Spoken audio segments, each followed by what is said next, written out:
फराहम किया। उजाले अपनी यादों के हमारे साथ रहने दो, न जाने किस गली में जिंदगी की शाम हो जाए। अजीज़ाने मिल्लत इस्लामिया, दौरे हाजिर में हम अपने हालात से बहुत अच्छी तरह बाखबर हैं। हम किस डगर पे चल रहे हैं और हमें ज़माने ने धकेल के किस कोने में लाके खड़ा किया गया, ये मज़ीद बताने की ज़रूरत नहीं है। यकीनन हिंदुस्तान के हालात से हर शख्स बाखबर है, हर फर्द बाखबर है, लेकिन आज ज़रूरत इस बात की है कि हम इस बात पे गौर करें कि आज ये हमारे हालात इस तरह से क्यों हो गए हैं, हमारी कंडीशन बद से बदतर क्यों होती चली जा रही है। तो मुझे एक शेर याद आ रहा है, वो कहा था किसी ने कि हुक्म कुरान अगर हमने भुलाया होता, ये ज़माना न ज़माने ने दिखाया होता। मज़ीज़ाने मिल्लत इस्लामिया, हमने अल्लाह और उसके रसूल के फरमान को पसे पुश्त डाल दिया है, इसी वजह से आज हम जलील होते जा रहे हैं। यही वजह है आज हमारे मकाम पे नाकाम और निकम्मे नजर आ रहे हैं। याद रखिएगा, अगर हमें आगे बढ़ना है तो हमें मदीने वाले मुस्तफ़ा के किरदार को अपनाना पड़ेगा। फुल एंड फाइनल हमें अल्लाह और उसके रसूल के फरमान को अपनी जिंदगी में मजबूती से लाजिम करना पड़ेगा। उसके अलावा कोई तावीज, कोई डोरी तुम्हारी तकदीर नहीं बदल सकती है। अगर तकदीर बदल सकता है तो मुस्तफ़ा का निज़ाम बदल सकता है, हुजूर का निज़ाम बदल सकता है। यही मकसद जलसों का भी होता है। कई बार बैठ के होता है, चलो भाई मौज आ गई, भाई मजा आ गया, बड़ी अच्छी आवाज थी, बड़ा अच्छा लहजा था। तकरीर में भी क्या हुआ यार, कुर्सी तोड़ गया मौलवी, बड़ी ताकतवर उसने तकरीर की है। कोई फायदा नहीं इस तरह की बातों से। बस इतनी बातें कर लेना। अगर सुबह तुमसे कोई पूछे रात कहाँ गए थे, जलसे में थे, क्या मिला, तो कम से कम इतनी तब्दीली तो आनी चाहिए, तुम इतना कह सको कि जलसे में जाने से पहले गाने सुनते थे, जब से जलसे से आए हैं मुस्तफ़ा की नातों के तराने सुन लगे। कम से कम इतनी तब्दीली तो आ जानी चाहिए, इतनी चेंजिंग जरूर आ जानी चाहिए। एक किसी लहजे, किसी आवाज, किसी अंदाज पर कुर्बान होने की जरूरत नहीं है, इसलिए कि लहजे हजारों आए और चले गए। कल भी मुस्तफ़ा का जिक्र बाकी था, आज भी मुस्तफ़ा का जिक्र बाकी है। हमारे जैसे कितने आएंगे, चले जाएंगे, क़यामत तक मदीने वाले का जिक्र बाकी रहेगा। हमें सिर्फ लहजों से प्यार नहीं, हमें सिर्फ अंदाज से प्यार नहीं, हमें प्यार है तो मदीने वाले की जात से प्यार होना चाहिए, उनकी बातों से प्यार होना चाहिए। बहुत गौर करने वाली बात यह है, हम ज्यादातर अक्लमंदों में जाके पूछते हैं, भाई ये साइंटिस्ट है, अच्छी बात बताएगा, इसने BUMS किया कि इसका दिमाग तेज चलता होगा, या IAS है, इसके पास अक्ल व खिरत की दुकान होगी। लेकिन कभी कलंदरों से भी बातें कर लिया करो, कभी उनके दीवानों से भी पूछ लिया करो। खुदा की कसम, जहां IAS IPS की ज़हनियत दम तोड़ देती है, वहां से मुस्तफ़ा के गुलामों का ज़हन आगाज करता है। जहां बड़े बड़े ऊंचों की परवाज जाके तकरार जाती है, वहां से मुस्तफ़ा के गुलामों की परवाज बढ़ती है। और तुम्हें बताता चलो, दुनिया हैरत में परेशान है, सब तलाश कर रहे हैं कामयाबी का राज क्या है। लोग कहते हैं 500 रुपए लो और हमें दुआएं दे के चले जाओ, 1000 रुपए लो, दुआएं दे के चले जाओ। कहते मैं फला से मिला था, उससे भी दुआएं लेके आया हूँ, मैं फला से मिला था, उससे भी दुआएं लेके आया हूँ। कहता आज तक मुझे किसी ने हाथ उठा के बद्दुआएं नहीं दी। आज तुझे बताऊं दुआ किसे कहते हैं, बद्दुआ किसे कहते हैं। मैं मर्द कलंदर की चौखट पे बैठा था, जिसे दुनिया वैस मुस्तफ़ा कहती है। मैंने भी कहा था जनाब ये तो बता दो दुआ किसे कहते हैं और बद्दुआ किसे कहते हैं। उन्होंने 2 बातों में बात खत्म की थी। कहा था मेरे लाल बात सुन, किसी का दिल तोड़ देना बद्दुआ होता है, किसी का दिल तोड़ देना दुआ होता। हाँ, किसी का दिल तोड़ देना। नारे तकबीर, नारे रिसालत, मसला के आला हज़रत उलमाए सुन्नत सैयदुल अंबिया कल भरत।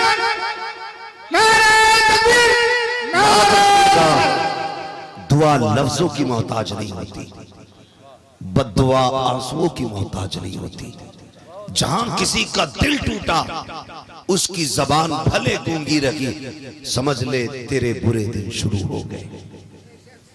बहुत गौर से मेरी बात सुनिएगा, मैं किसी की चापलूसी करके राजी करने किसी को नहीं आया हूं। तुम रूठो या ना रूठो फर्क नहीं पड़ता, बस इतनी तमन्ना रहती है मदीने वाला नहीं रूठना चाहिए।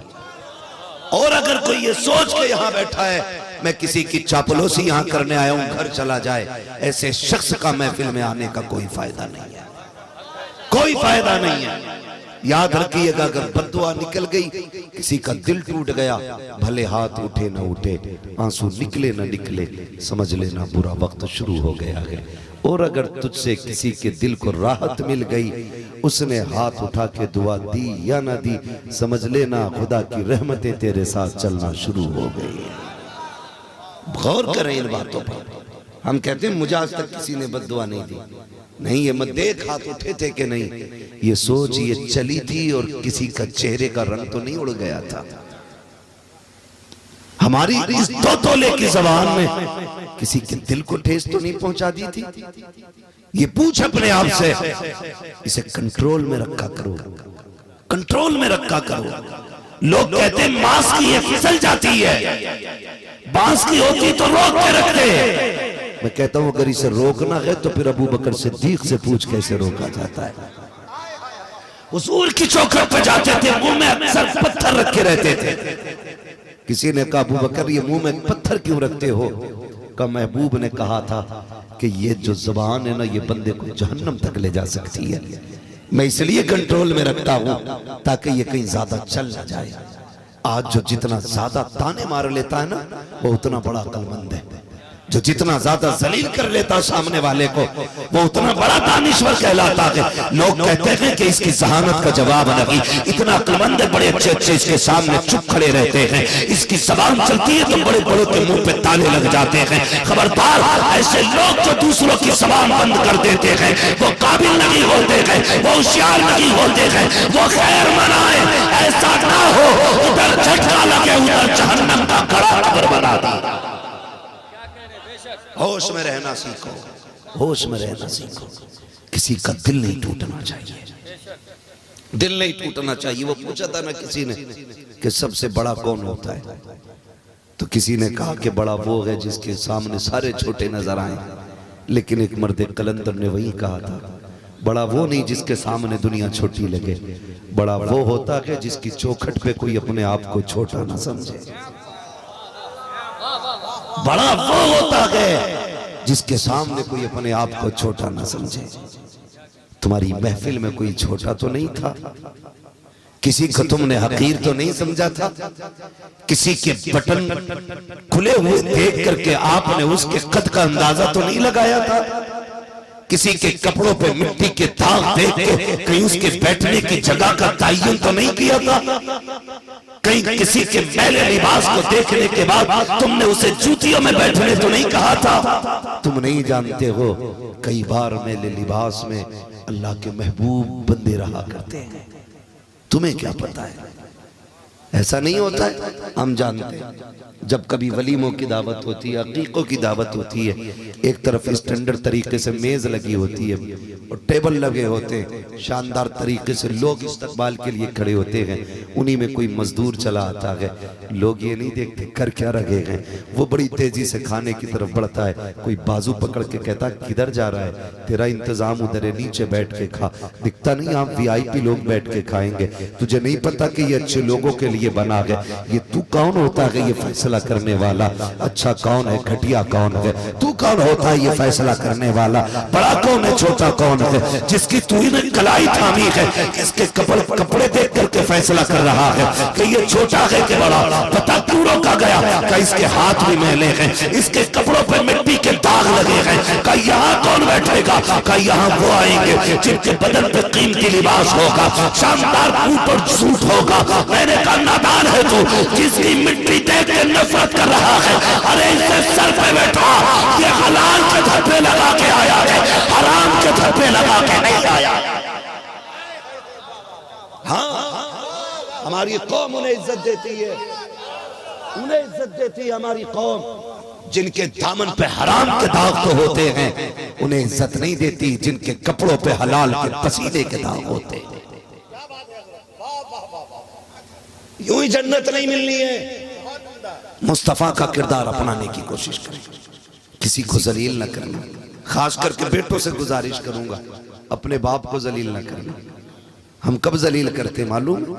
जब चंद टकों की औकात बेटों की हो जाती है ना, इधर उधर की दलाली करके 1 लाख 1.5 लाख जेब में आ जाते हैं, फिर कहते तुमने क्या इकट्ठा किया था? हमारी जिंदगी देखो, साल में 10 लाख बैंक बैलेंस हो गया है, साल में 8 लाख हो गया है, तुमने पूरी जिंदगी में हमें क्या दिया है? नादान तू उनसे बात कर रहा है जिनकी एक रात की कीमत तेरी पूरी जिंदगी नहीं हो सकती है, जिनकी एक नींद की कीमत तेरी पूरी जिंदगी नहीं हो सकती है। उस बाप को जलील करने पे लगा है, उसके आगे मीटर लगा के कहता है तूने क्या कमाया है? जानता है इसने क्या कमाया है? इसके कारनामे पूछना चाहता है तो कान खोल के सोच, पूछ कभी पड़ोसी से मेरे बाप ने जिंदगी में क्या किया है, वो बताएगा। जब तू दुनिया में आया डॉक्टरों ने ये कह दिया था कि इस बच्चे के दिल में छेद है, ये बचने वाला नहीं है। उस वक्त तेरे बाप की हालत ये थी, दुनिया सर्दी के मौसम में कंबल लपेट के सोया करती थी, लेकिन ये सर्दी में तुझे बगल में छुपा करके कभी इस डॉक्टर के पास, कभी उस डॉक्टर के पास, कभी इस तबीब के पास, कभी उस हकीम के पास, कभी इस दरगाह जाता था, कभी उस मजार जाता था, कभी इस पीर के पास था, कभी उस पीर के पास था, और सबसे कहता था मेरे बेटे की जिंदगी बचा दो, मेरे बेटे की जिंदगी बचा दो। तुझे क्या पता है इसने तुझे क्या दिया है? जानता है जब डॉक्टरों ने ये कह दिया था ये बचने वाला नहीं है, तब बाप ने ये कहा था डॉक्टर मेरा दिल निकाल ले ताकि मेरे बेटे का दिल बाकी रह सके। अपनी जिंदगी देके तेरे बाप ने तुझे जिंदगी की सौगात अता की।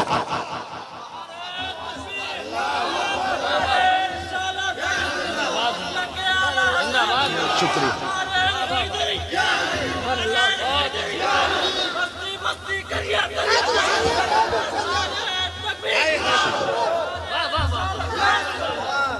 ओ भाई, हम अपने बाप का कद नापने चले, उससे कहते तूने क्या किया है, उससे पूछते हो तुम। कई बार ना तो बच्चे ये भी कह देते, नौजवानों मेरी बात बहुत गौर से सुनना, ये जुमले हमें जहन्नम तक लेके जाएंगे, जहन्नम तक लेके जाएंगे। तलवार का जख्म, तीर का जख्म ये आसानी से भर जाता है, लेकिन जबान का दिया हुआ जख्म नहीं भरता है। वो एक शेर में कहा गया था जराहतुस्सिनानी लहल तयाम वला यल्तामु मा जरहल लिसान।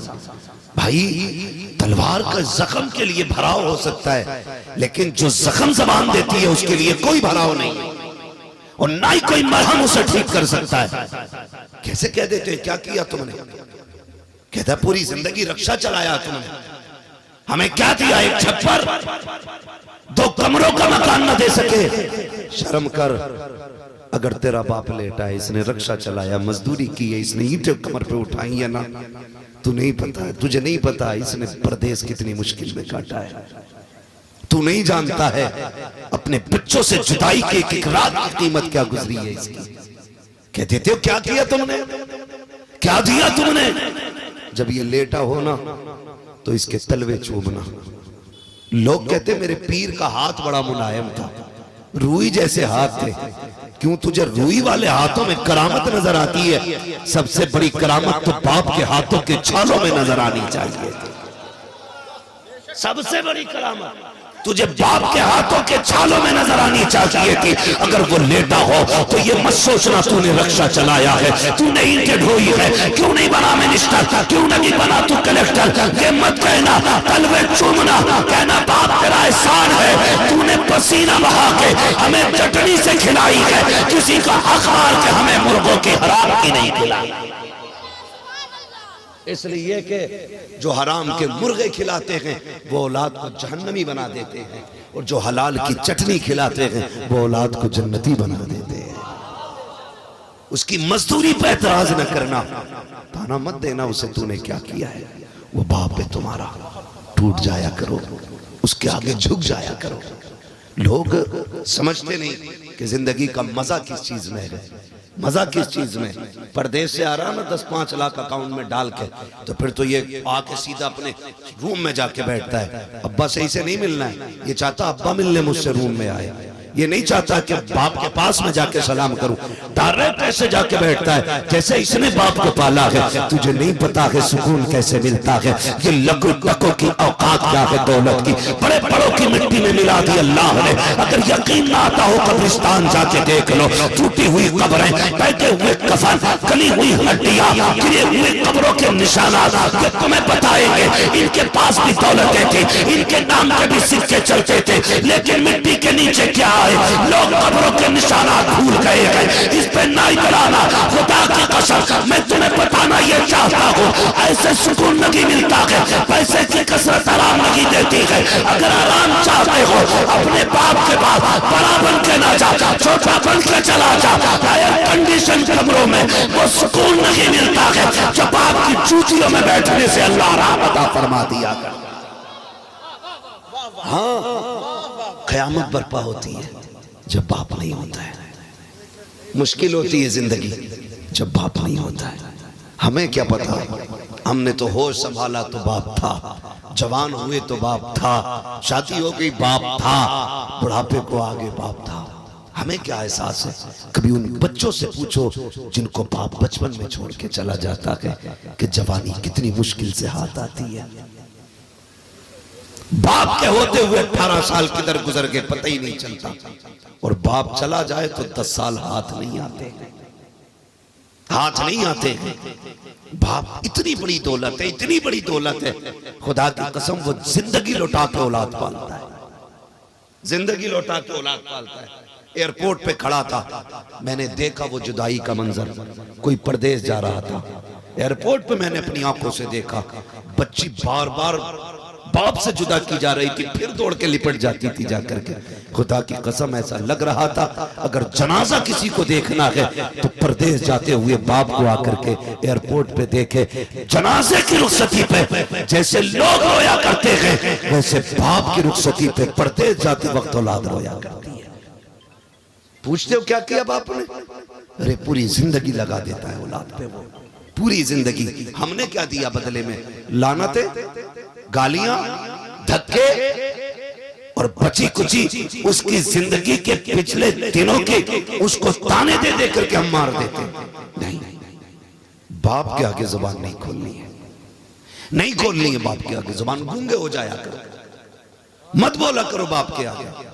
खुदा की कसम तुम सोने में भी तोल दो ना अपने बाप को, फिर भी उसके रत जगों की कीमत नहीं दे सकते हो, नहीं दे सकते रत जगों की कीमत।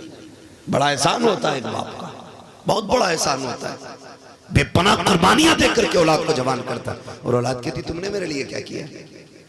माँ कुछ कह देती है तो डांट के कहते हो मुंह बंद रखा कर, तेरी आवाज मुझे बुरी लगती है। होश के नाखून ले होश के, खुदा की रहमत को तू बुरी आवाज कहता है। जिस दिन ये सफेद कफन में लिपट के चले गए ना, तेरे कान तरस जाएंगे, तुझे इतनी मीठी आवाज नहीं मिलेगी,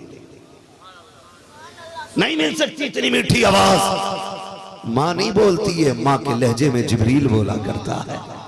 सिर्फ माँ नहीं बोलती है, माँ बोलती है, ऐसा लगता है जैसे जन्नत से किसी के गुनगुनाने के तरानों की सदाएं आ रही है। तू कहता मुझे मजा नहीं आता, तेरी आवाज से नफरत है, जबान को ताला लगा, जिस आवाज को तू नफरत कह रहा है ये नकाराए खुदा होती है। अगर ये बोलती है खुदा की रहमतें आती है, अगर ये मुस्कुराती है ऐसा लगता जन्नत की खिड़कियां खुल गई हो। अगर ये आंचल फैला देती है खुदा की कसम ऐसा लगता है कोई दुपट्टा नहीं, कोई कपड़ा नहीं, खुदा की रहमत का शामियाना हमारे सर पे आ गया। इनको कहते हो बंद रखा कर मुंह को? सच्ची बात करें और गौर से सुने मेरी बात। आज ना हम बीवी के लिए माँ बाप छोड़ देते, किसके लिए? डर के बोल रहे हो? जो शोहर में बीवियों के वो बोले, जो गुलाम है वो कतई ना बोले। आज बीवियों के लिए लोग माँ बाप छोड़ देते। वो कह देती है इसका मुंह अच्छा नहीं लग रहा है, इसकी खांसी अच्छी नहीं लग रही है, अजी जीने में मौज नहीं आ रही है, इनको अलग करो, अलग मकान में रहना है, इसकी खांसी की वजह से मुझे बेकरारी सी रहती है। कहता मैडम आपको परेशानी नहीं होने देंगे, बाप को भले कचड़े के ढेर में फेंक दे। ऐसी औरत जो तुमसे तुम्हारे माँ बाप को दूर करे, उस औरत को छोड़ा जा सकता है, लेकिन माँ बाप को नहीं छोड़ा जा सकता है। इसलिए कि जैसे कायनात में खुदा सिर्फ एक है ना, उसी तरह पैदा करने वाला बाप भी सिर्फ एक होता है। जिस तरह कायनात में खुदा एक है, उसी तरह अपने जिस्म से जन्म देने वाली माँ भी एक होती है। याद रखिएगा, बीवियां 1000 मिल सकती है, माँ बाप दोबारा नहीं मिल सकते।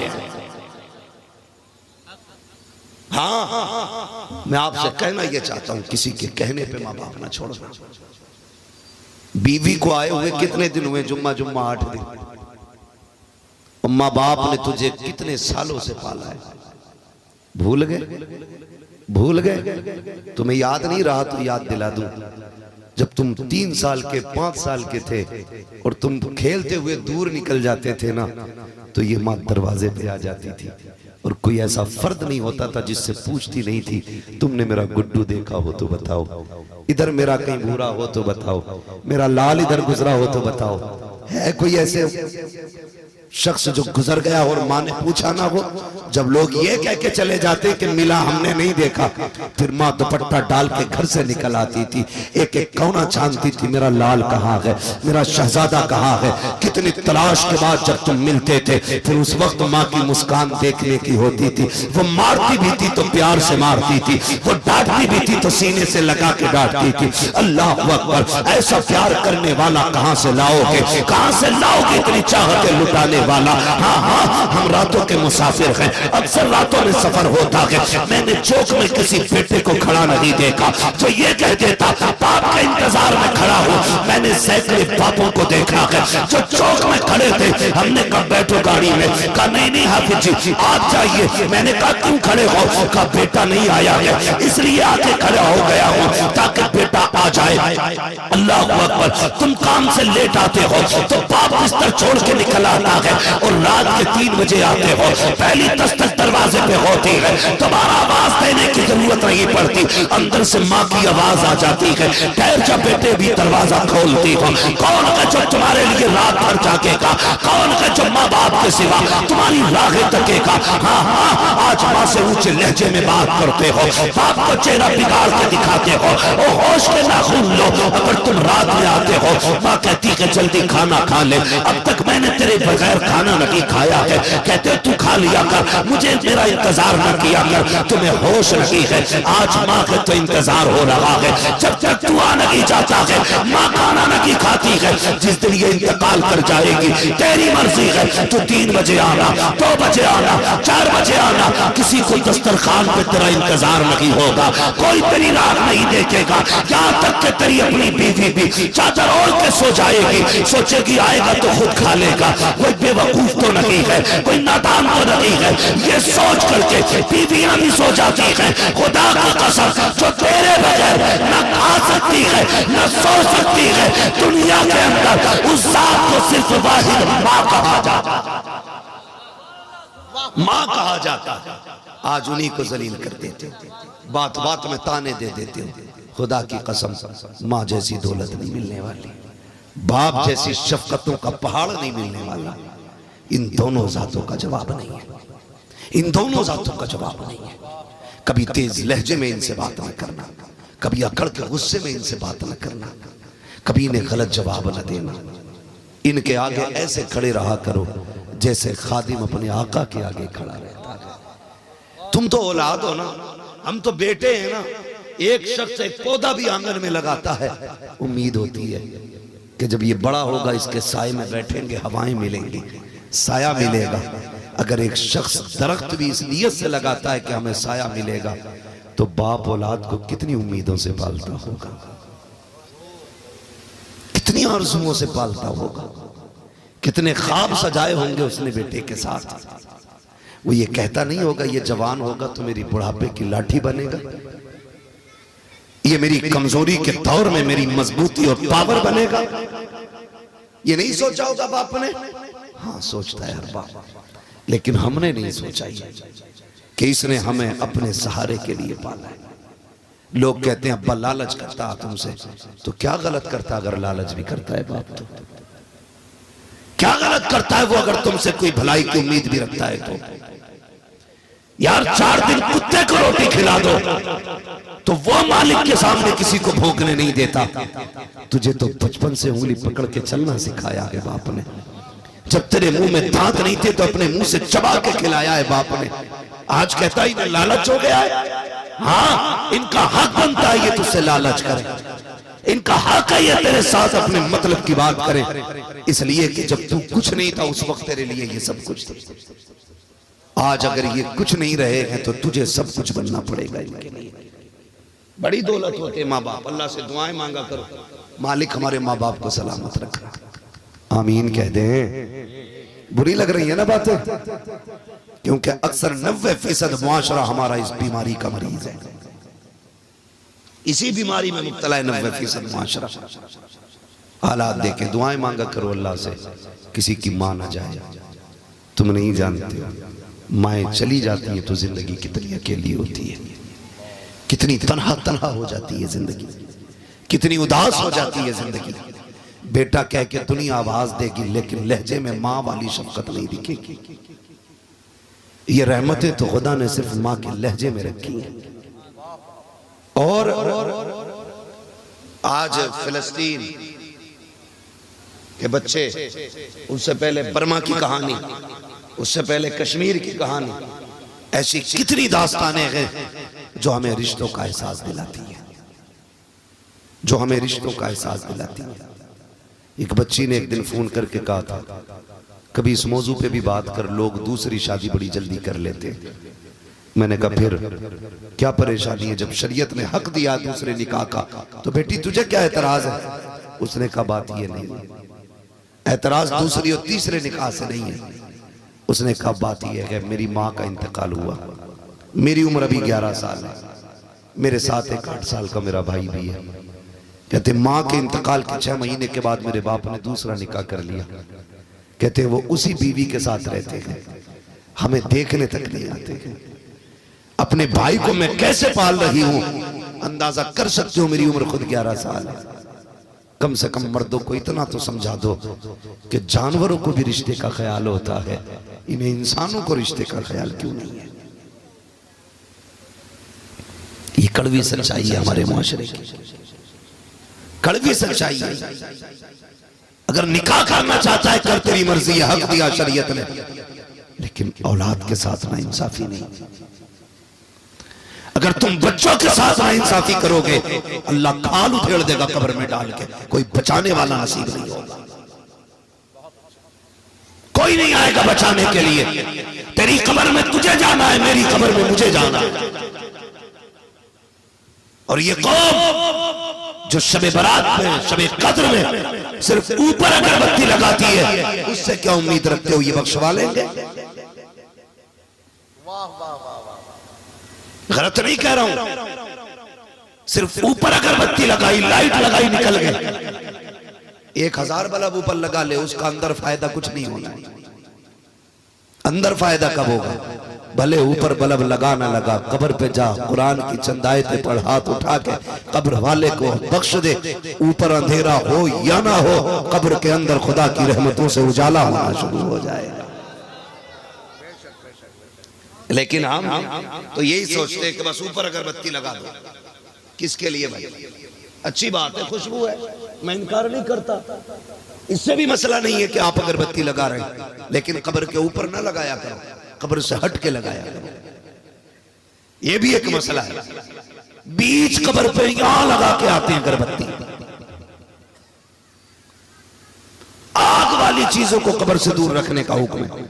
इतनी मुट्ठी भर के बीच कब्र पे ठोक के आ रहे, अब्बा को मौज आ रही होगी। अल्लाह थोड़ा दिमाग लगाया करो, दिमाग। इंसान हो, 4 रोटी खा लेते हो, ऊपर की लाइट से अंदर का कोई फर्क नहीं पड़ता। फर्क तो तब पड़ता है जब तुम दुरूद पढ़ के कब्र वाले को बख्शो और मदीने वाला चेहरे से पर्दा हटा दे, खुदा की कसम पूरी कब्र के अंदर रोशनी फैल जाए। तो ये मत सोचना हमारा ही हक है औलाद पे। औलाद का भी आप पे कूटे जाओगे पकड़ के अब्बा लोगो जिस दिन फंस गए। इसलिए औलाद के साथ ना इंसाफी ना करना,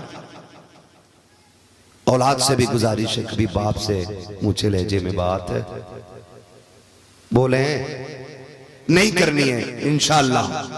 सारे बोले इंशाअल्लाह, और जोर से बोले इंशाअल्लाह। मैं समझूंगा अगर आज के बाद किसी माँ को इज्जत मिल गई ना, तो ये जलसा कराना भी कामयाब हो जाएगा, जलसे में आना भी कामयाब हो जाएगा। ये असल बात होती है। यह मोहताज नहीं होती, अल्फाज की मोहताज नहीं होती, हाथ उठने की मोहताज नहीं होती। ख्याल करना किसी का दिल नहीं टूटना चाहिए। दिल कैसे टूट जाता है? सारे भाई बराबर तो नहीं होते ना, कोई अमीर होता है और कोई दोनों तरह के होते हैं ना। एक भाई ऐसा होता है जिसे अल्लाह ने दौलत से नवाज दिया, वो बड़ा हो गया। एक ऐसा होता है जो मजदूरी करते करते अभी कमजोर ही रह गए। जब कभी किसी अमीर के घर मेहमान आते हैं तो गरीब से कहता भैया जरा आज अंदर ना आना। कहा क्यों? का मेरी बेटी को देखने वाले लोग आ रहे। भैया आज घर में मत आना, मेरे बेटे को देखने वाले लोग आ रहे हैं। तूने तो ये सोच के कहा कि ये कमजोर है, गरीब है, इसके कपड़े, इसकी हालत देख के लोग मेरी इज्जत पे उंगलियां उठाएंगे, इसका भाई है। तुमने ये सोच के कहा, लेकिन उसके दिल को एक झटका लगा और वो अंदर टूट गया। तुम्हें खबर तक नहीं हुई, वो टूट गया। अब तू 1 लाख अगरबत्ती मजार पे चला, 7,000 चादरें जाके चढ़ा दे मजार पे, कुछ नहीं होने वाला है। इसलिए कि तू भाई का दिल तोड़ चुका है, अपनों का दिल तोड़ चुका है। कभी जब गुर्बत की बुनियाद पर किसी अपने को साइड किया जाता है तो दिल टूट जाता है, उसका दिल टूट जाता है। लोग कहते हैं पता नहीं क्या हो गया, बीमारियां आ गई हैं, मुसीबतें हैं, अल्लाह ने सब कुछ दिया है, दवा भी महंगी खा रहे। नादान, ये बात दवा की नहीं है, हवा नहीं बदली है। अगर हवा की वजह से तू बीमार होता तो एक झोंका से तुझे नहीं लगा है, कितने लोगों को लग के आया है। इससे इंफेक्शन फैलना होता, पूरी बस्ती में फैला होता। जितनों से हवा गुजर के आई है सारे बीमार हो गए होते, लेकिन ये तेरा बीमार होना हवा की वजह से नहीं है, मौसम की वजह से नहीं है। गौर करके तो देख, कहीं किसी की हाय तो नहीं लग गई है, किसी की आह तो नहीं लग गई है, कहीं तेरे लहजों से कोई टूट तो नहीं गया है, तेरे रवैये से कोई जलील तो नहीं हो गया है। खुदा की कसम, तुझे बीमार इस हवा ने नहीं किया है, किसी की बद्दुआ ने कर दिया है। इसलिए हवा बदले ना बदले, हवा बदले ना बदले, लेकिन ख्याल रखना अपनों के सामने तेरे तेवर नहीं बदलने चाहिए, तेवर नहीं बदलने चाहिए। अपनों को जलील न करना, अपनों को जलील न करना। ये बड़े कीमती लोग होते, बड़े कीमती लोग होते। जब दवाएं काम ना करे तो फिर अपनों की दुआएं लिया करो। किसकी दुआएं? बोल सकते हैं? अपनों की दुआएं लिया करें। कैसे? बस आखिरी बात है मेरी, वो मैं बात खत्म करने लगा हूं 3-4 मिनट में, बस तवज्जो फरमाइएगा। अपनों की दुआएं कैसे काम आती हैं सुने। अक्सर बड़े बनने का ख्वाब इंसान को परदेश ले जाता है, यही है ना? बड़े बनने का ख्वाब इंसान को परदेश ले जाता है, या फिर मजबूरियां परदेश ले जाती है। कोई अपनी खुशी से अपना वतन नहीं छोड़ता है। वतन तो भले झोपड़ी क्यों ना हो, वतन तो अच्छा लगता है। परदेश के महल भी अच्छे नहीं लगते, अपने वतन के छप्पर भी अच्छे होते हैं। सही है ना ये बात? फिर जो लोग परदेश जाते हैं, या तो उन्हें शौक ले जाते हैं या उन्हें मजबूरी ले जाती है। दोनों बातों पे मैं गौर दिलाना चाहता हूं। नौजवानों, अगर ये शौक है ना कि मैं परदेश जाऊंगा, गाड़ियां बंगले मेरे होंगे, तो इस शौक को आग लगा देना। इसलिए कि जब तुम 10 साल के बाद पलट के आओगे ना, तो जो तुम्हारे बचपन के यार होंगे वो बूढ़े हो चुके होंगे, जो तुम्हारी गलियां कच्ची थी वो पक्की हो चुकी होंगी, जो दरख्त जवान थे वो बूढ़े हो गए होंगे, और कितने ऐसे रिश्तेदार होंगे जो कब्रिस्तान जा चुके होंगे। तुम्हारी दौलत ना पुरानी गलियां ला सकती है, ना पुराने यार ला सकती है, ना पुराना दौर ला सकती है, ना गुजरे हुए माँ बाप के साथ के पल और लम्हे ला सकती है। ये गाड़ी, ये महल, ये शोहरत, ये पिछला वक्त नहीं देंगे, पिछला वक्त नहीं देंगे। खुदा तौफीक देना तो चटनी से खा लेना, अपनों के बीच में रह लेना। इसलिए कि अगर परदेश के दुख लगे हो तो मुर्गा ताकत नहीं देता, और अगर अपने वतन के सुख हो तो चटनी में अल्लाह बरकत अता फरमा दिया करता है। कभी मत जाना भूल करके भी परदेश, कभी मत जाना।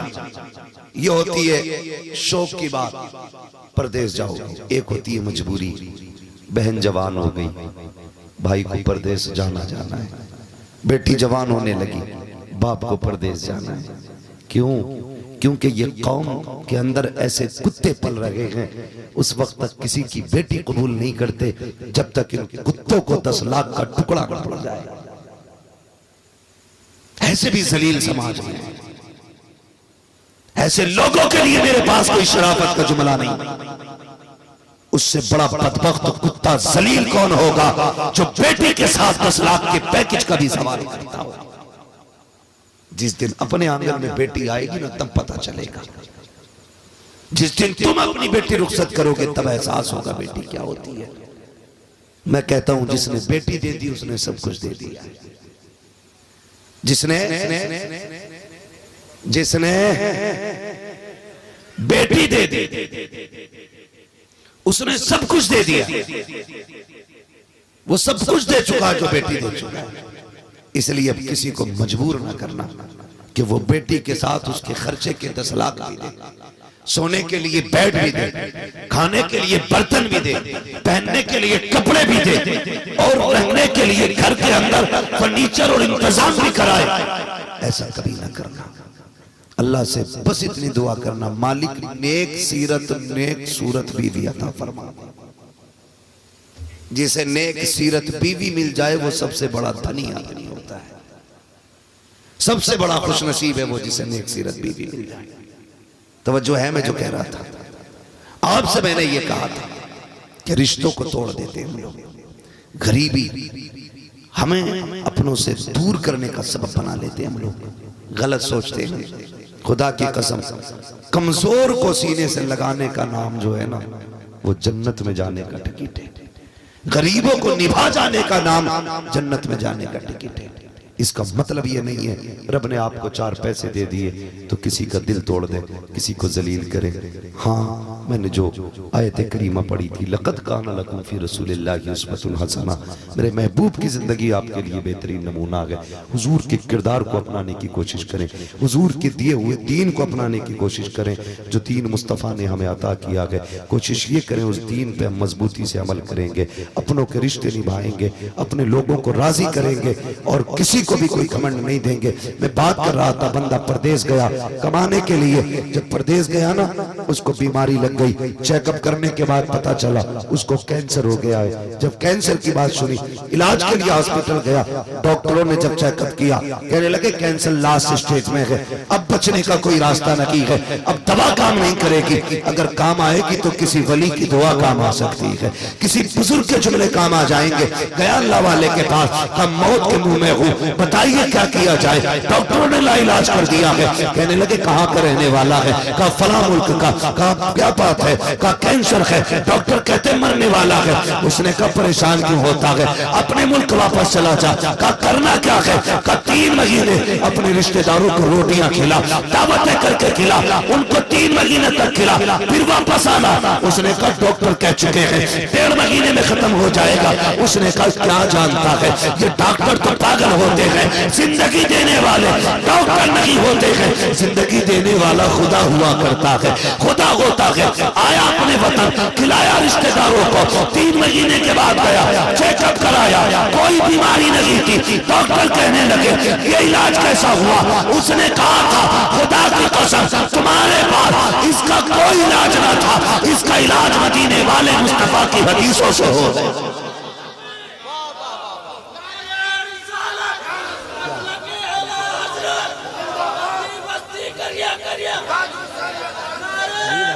लोगों को मेरी मेहनत नहीं देख रहे हैं आप, मुझे खेत में ले जाके खड़ा करेंगे। तवज्जो है आप लोगों की? मैंने पहले ही कहा था हम पलटते नहीं बेजान किताबों के वरक, हम वो पढ़ते हैं जो चेहरों पे लिखा होता है। अगर आप सोएंगे तो फिर तकरीर करना जरूरी नहीं है, जरूरी नहीं है। जितनी देर दिल से सुने उतनी देर बात होनी चाहिए। तैयार है सारे? आगे चले थोड़ा सा। ये पीछे मुड़ के देखो कमेटी वाले कितने मजे के साथ हाथ भी नहीं उठ रहे हैं। जरा कह दें या रसूल अल्लाह। जिनके हाथ नहीं उठे जरा पकड़ के ऊंचे कर लो वरना जेब कट जाएगी। मौका ढूंढते हैं कुछ लोग, ऐसे उठाए उसने फट से निकाला। अब जरा हाथ दाएं बाएं देख के उठाए, कह दें जरा या रसूल अल्लाह। माशाल्लाह देखो सारे लोगों के हाथ उठ गए, अल्लाह सलामत रखे। तवज्जो है सारे लोगों की। इसलिए अपनों से प्यार करो, अपनों से वफा करो। आज हमारे पास किसी का दर्द सुनने का वक्त नहीं है, सगे भाई की बात सुनने का हमारे पास वक्त नहीं है। वो कहता है जरा बात करनी थी थोड़ी सी। कहता तुम तो ठाली रहते हो, मुझे पता है कितना बिजी हूं मैं, मुझे बैठने तक का वक्त नहीं है। और तुम्हारी राम कथा कौन सुने इतनी लंबी बैठ करके, तुम तो पका देते हो, ये कह के अपनों को ठुकरा देते हो। नहीं यार ऐसा ना किया करो। फरमाया गया मेरे महबूब ने इरशाद फरमाया, जो किसी का टूटा दिल जोड़ देगा अल्लाह उसे बेहिसाब जन्नत अता फरमा देगा। जो टूटा दिल जोड़ दे अल्लाह उसे बेहिसाब जन्नत देगा। टूटे दिल जोड़ने में क्या, जिसकी कोई नहीं सुनता उसकी तुम सुन लिया करो। देखो जब कभी ना दर्द होता है ना अंदर और घुटन होती है हजरत, तो दिल चाहता हम किसी से अपना हाल दिल कहें। या तो सामने ऐसे लोग होते हैं कि जो मजाक उड़ाएंगे, या ऐसे लोग होते हैं जो दर्द नहीं समझेंगे, तो बंदा उनमें रह के भी उनसे नहीं कह पाता है। वह ऐसा शख्स ढूंढता है जो उसके दर्द को दर्द महसूस करे, जो उसकी तकलीफ को तकलीफ समझे। अगर कोई तुमसे कहे भैया जरा 2 मिनट सुन ले, तो फिर 2 नहीं 4 मिनट दिया करो। तुम नहीं जानते हो ये भी तो हो सकता है इसके 2 जुमले तुझे जन्नती बना के चले जाए। कभी कभी सदियों की इबादत अल्लाह मुंह पे मार देता है, और कभी कभी लम्हों के जुमले जन्नत में ले जाया करते हैं। लम्हों के जुमले। हम भाई से कहते हैं मेरे पास वक्त नहीं है, ठीक है जो भी कहना बला से कह देना, मैं उससे समझ लूंगा कैसे बात होनी है। नहीं, वक्त दिया करो, वक्त दिया करो। हम कितने भी बड़े हो जाएं मदीने वाले से बड़े नहीं हो सकते। मेरे महबूब हैं, सहाबा की अंजुमन सजी है, हुजूर बैठे, इतने में सामने खातून आई, इशारा किया, हुजूर उठ के जाने लगे। सहाबा कहते हैं या रसूल अल्लाह गर्मी है, दोपहर है, ठहर जाइए। आका करीम चले गए और उस औरत के बाद सरकार काफी देर तक खड़े रहे, बात करते रहे। और जबकि अरब की गर्मी, कि जब अरब में गर्मी पड़ती है ना तो लोग दीवार का साया लेकर के चला करते हैं, वहां की धूप में चलने की ताकत नहीं होती लोगों की। जब चलने गए ना काफी देर तक हुजूर बात करते रहे। सहाबा फरमाते हमने हुजूर को देखा, चेहरे पे शिकन तक नहीं आ रही थी। आका करीम इतनी देर तक खड़े रहे, आका ने पैर तक नहीं बदला था अपना, जिस अंदाज में खड़े हुए थे वैसे ही खड़े रहे।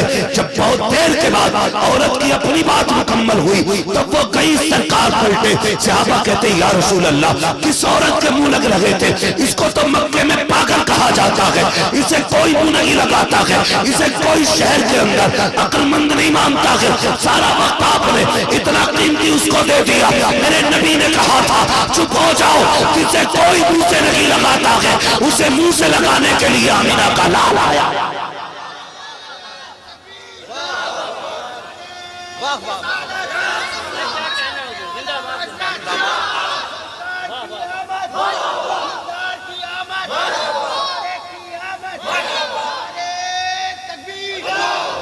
मुंह लगा लिया करो यार, बातें कर लिया करो। जुमले बड़े सख्त रहते हैं, बड़े सख्त जुमले रहते हैं। रोजमर्रा की आप जिंदगी देखें, सारे लोग फैमिली से जुड़े लोग हैं, फैमिली से जुड़े लोग हैं। मियाँ बीवी के साथ कसर नहीं कर रहे हैं, बीवी मियाँ के साथ कोई कसर नहीं छोड़ रही। वो कह रही है कि जब से तेरे घर में आई हूं मुसीबत के सिवा कुछ नहीं देखा। और ये भी कह रहा तुझसे बेहतर था कोई कुत्ता लाके पाल लेता। मतलब कोई किसी के साथ रवादारी के साथ, एक इंसानियत के साथ जिंदगी गुजारने तैयार नहीं, एक दूसरे को ताना देने पे लगे पड़े। नहीं, ऐसा ना करें। इन्हीं नहुसतों की बुनियाद पे तलाकें हो रही हैं आज, घर बर्बाद हो रहे हैं। तलाक दे देता फिर कहता मैं तो शराब के नशे में था, मैंने तो पी रखी थी, बेगैरत मुसलमान होकर शराब पीता है। जाना चाहिए। जो कलमा पढ़े और शराब को मुंह लगा ले, किस मुंह से अल्लाह रसूल का नाम लेते हो तुम? और जिस मुंह से अल्लाह रसूल का नाम लेते हो उस मुंह पे तुम्हारे शराब का घूंट कैसे आ जाता है? कैसे मुंह को लग जाती है शराब? क्या अल्लाह रसूल का सामना नहीं करना है? मरना नहीं है? जो शराबी होगा ना और बिना तौबा किए मर जाएगा, कब्र में पहुंचेगा, इतनी सख्त प्यास लगेगी, अल्लाह ताला चिल्लाएगा, इतना प्यासा होगा कि उसकी जबान प्यास से लटक जाएगी। आका करीम ने फरमाया जब वो पानी मांगेगा उसे जहन्नम के बिच्छुओं के डंक का जहर ला के दिया जाएगा, और ऐसा खोलता हुआ जहर होगा कि जैसी वो प्याला दिया जाएगा, प्यास की शिद्दत इतनी होगी कि वो मुंह के करीब आने वाला होगा। उसकी गर्मी से, उसकी भाप से होठ चल करके नीचे तक लटक जाएगा, ऊपर का होठ चल के माथे के ऊपर चला जाएगा।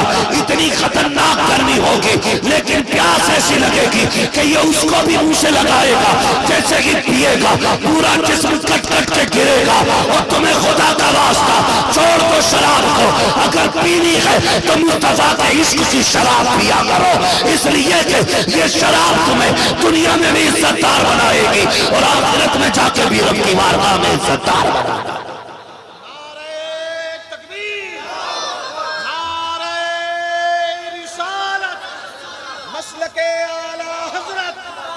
सैयदुल अंबिया कॉन्फ्रेंस।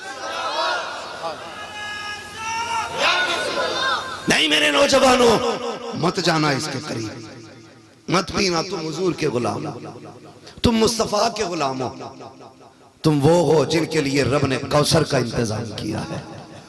तुम तो वो हो जिनके लिए जन्नत में नहरें निकाली गई हैं।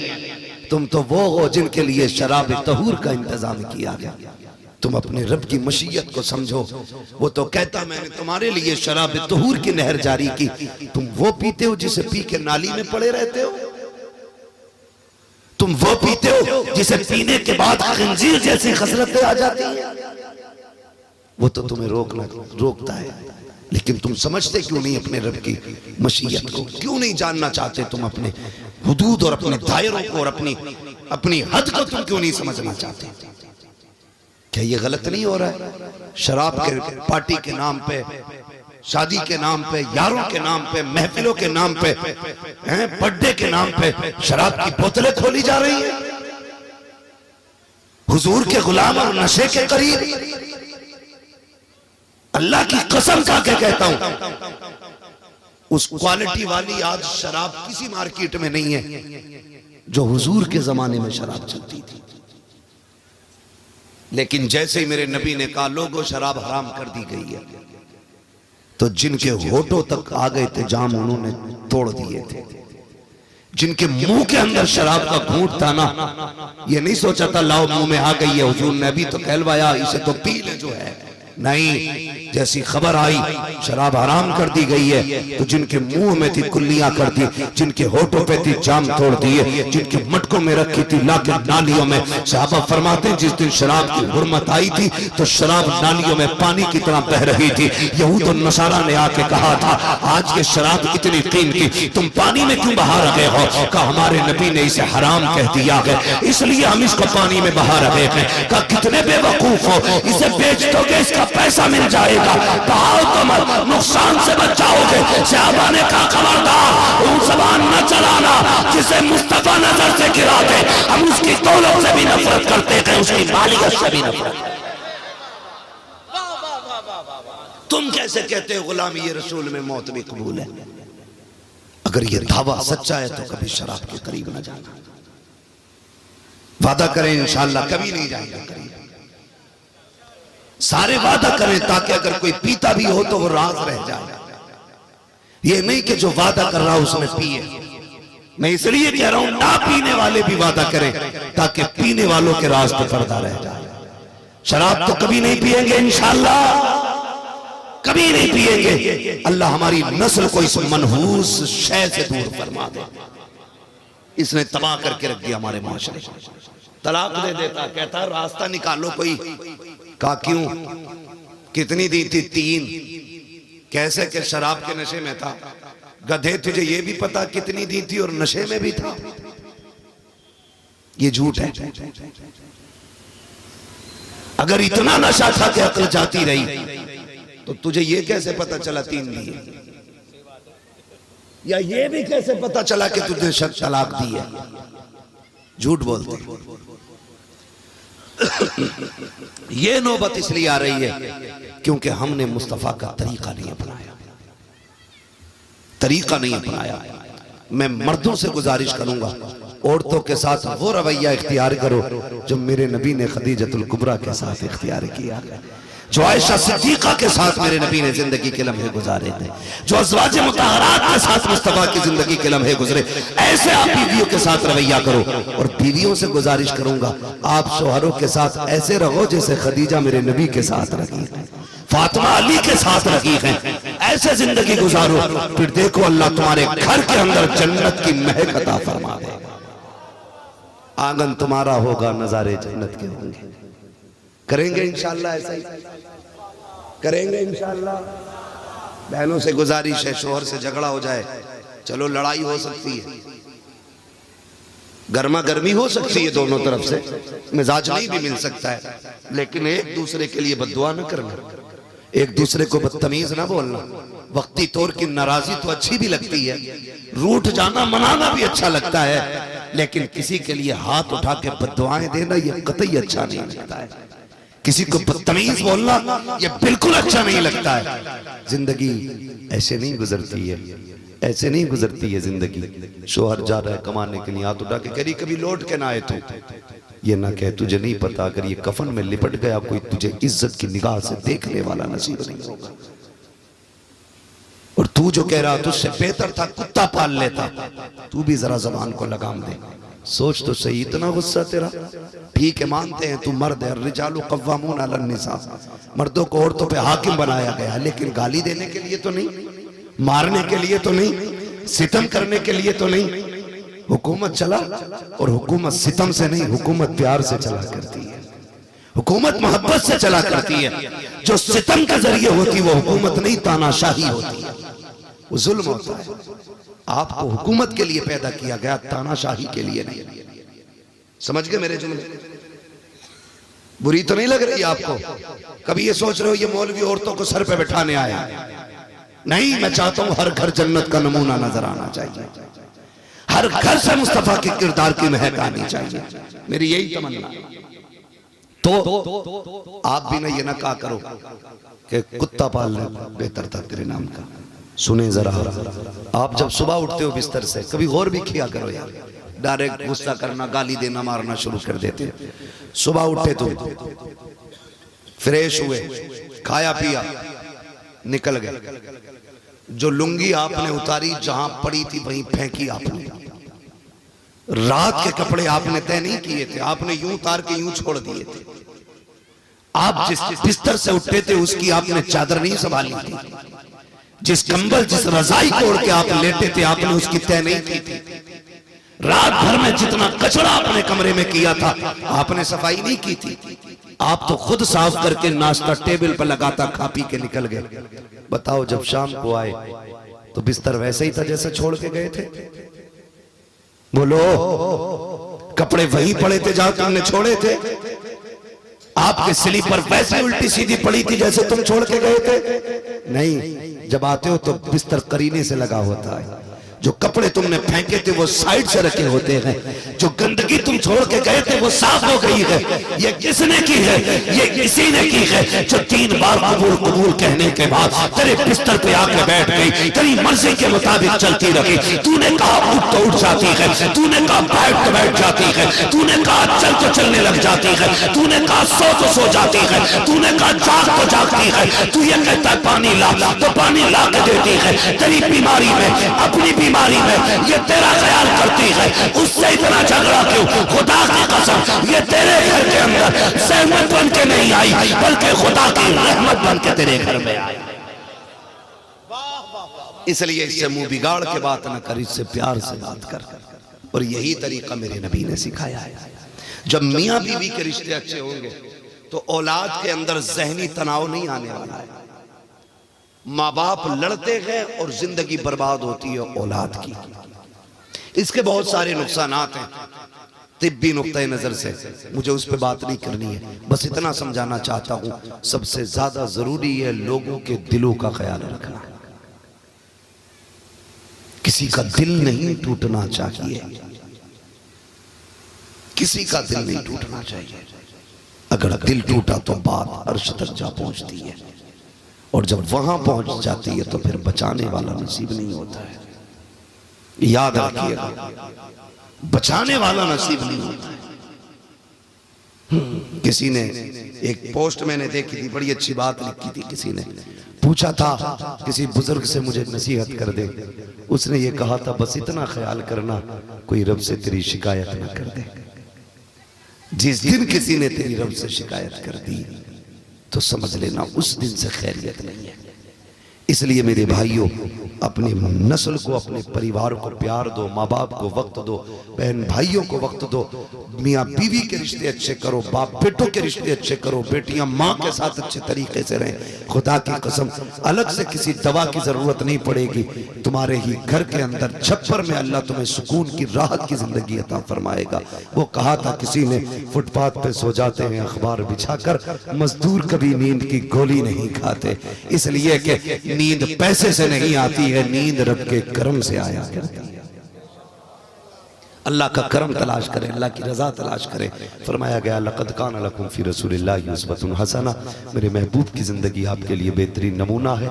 हमें हुजूर की ज़िंदगी देखनी है, बचपन से लेकर जवानी तक, जवानी से लेकर बुढ़ापे तक, माँ की गोद से लेकर के कब्र तक के लिए हुजूर ने उसूल मुकर्रर फरमा दिए हैं। हमें फ़ख्र है कि रब ने हमें मुसलमान बनाया है, हमें लकीर का फ़कीर नहीं बनाया, हमें मुस्तफ़ा की उम्मत में पैदा किया गया, और पैदा करके यह ऐलान किया था, खुश हो जाओ, अपनी सबसे कीमती चीज तुम्हारे हवाले की जा रही है।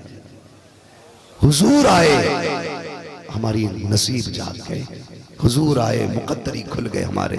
खुदा की कसम, उस उम्मत में पैदा हुए हैं जो आई सबसे बाद में गए, जन्नत में सबसे पहले जानी है। और ये तेरा मेरा कमाल नहीं, ये मुस्तफ़ा जाने रहमत का कमाल है, हुजूर का कमाल है। लक़द कान लकुम फ़ी रसूलिल्लाहि उस्वतुन हसना। मेरे महबूब की ज़िंदगी आपके लिए बेहतरीन नमूना है। अल्लाह करीब हमें मुस्तफ़ा जान रहमत के तमाम फ़रामीन पे अमल करने की तौफ़ीक़ अता फ़रमाए। और हमारी इस कमेटी ने इतना खूबसूरत जलसा सजाया, अल्लाह इस मेहनत को कबूल फरमा कर आज की महफिल को हमारे लिए ज़रिया निजात बनाए। मौला करीम इस महफिल को हम सब के लिए बख्शिश का ज़रिया बना। बस जो हुए गलात उनको माफ़ फरमाए रब्बे कायनात। ज़िंदगी ने दिया साथ, फिर होगी मुलाकात, चमन रहा फूल खिलेंगे, जिंदगी रहेगी फिर मिलेंगे। मुसाफिर हैं हम भी, मुसाफिर तुम भी, इसी मोड़ पर फिर मुलाकात होगी। फकीरान आए सदा कर चले, सदा खुश रहो ये दुआ कर चले। सारे लोग कलमा शरीफ पढ़ लीजिएगा, ला इलाहा, और जोर से ला इलाहा इल्लल्लाह मुहम्मदुर रसूलुल्लाह व मा अलैना इल्ला अल बलाग। अस्सलामु अलैकुम व रहमतुल्लाहि व बरकातहू। बाबू मैं बहुत थक चुका हूँ, इंशाअल्लाह सजदा करेंगे।